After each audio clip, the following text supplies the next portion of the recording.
ఈరోజు కావలి ప్రజలు, నియోజకవర్గ ప్రజలంతా కూడా దిగ్భ్రాంతికి గురయ్యే పరిస్థితి.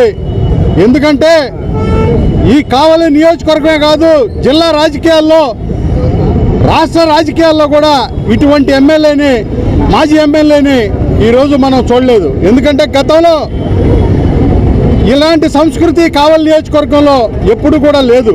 ఎందుకంటే కడప సంస్కృతిని తీసుకొని వచ్చి 1924 మధ్యలో దురదృష్టకరమైన సంఘటనలు, ఎందుకంటే ప్రతి సంఘటన కూడా దౌర్జన్యంతో ఈ నియోజకవర్గంలో ఎన్ని నేర్పాలో అన్ని నేర్పిన పరిస్థితులు ఉన్నాయి గతంలో. ఎందుకంటే ఎన్నో సంఘటనలు, దౌర్జన్యాలు, దహనకాండలు, అదేవిధంగా పైలాన్లు కూల్చడం, ఇవన్నీ కూడా చేయటం జరిగింది.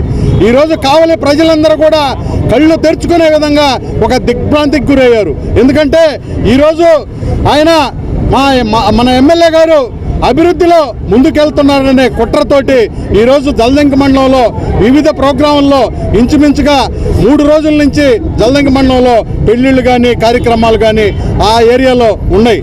ఇటువంటి సంఘటన జరుగుద్దని చెప్పి ముందే మన కావలి ఎమ్మెల్యే గారు హెచ్చరించడం జరిగింది.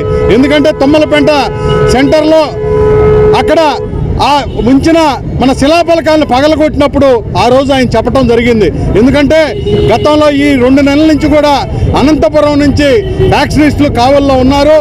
వీళ్ళ ద్వారా మీకేమీ భయం లేదు, నేను మనుషులను తీసుకొచ్చున్నానని చెప్పి వాళ్ళ అనుచరులందరూ కూడా ప్రతాప్ రెడ్డి గారు చెప్పడం జరిగింది. ఇవన్నీ కూడా నిజమయ్యే విధంగా ఈరోజు వాళ్ళని పట్టుకోకపోతే ఈరోజు పెద్ద సంఘటన కావల్లో జరిగి ఉండే పరిస్థితి. ఈరోజు పట్టుకున్నారు కాబట్టి, వారిని పట్టుకొని మా ఎమ్మెల్యే గారు అనుచరులు పట్టించారు కాబట్టి ఈ లోపల అరగంటకి ప్రతాప్ కుమార్ రెడ్డి మనకి ఫోన్లు చేయటం జరిగింది. అయిపోయిందా, పని అయిపోయిందా అని కూడా వాళ్ళకి అక్కడున్న సంఘటనలు తెలియజేస్తాను. అంటే ఏ విధమైన మనిషి ఏమో చూసేదానికి అమాయకత్వం, ఒక విలన్ రోల్గా ఈరోజు కావలి నియోజకవర్గ ప్రజల్లో చీకొట్టుకునే విధంగా ఈరోజు నీకు దమ్మును ధైర్యం ఉంటే నువ్వు అభివృద్ధి మీద ఏవైతే తప్పులు జరుగుతున్నాయో అవన్నీ చెప్పాలి, కానీ ఇలాంటి మనిషిని మొట్ట చెప్పాలనే కార్యక్రమాన్ని తీసుకోవటం నిజంగా సిగ్గుచేటు. అతనికి ప్రజలే బుద్ధి చెప్తారు. రాబోయే కాలంలో నీకు సరైన గుణపాఠం కూడా మేము తెలుపుతామని చెప్పి తెలియజేసుకుంటాం.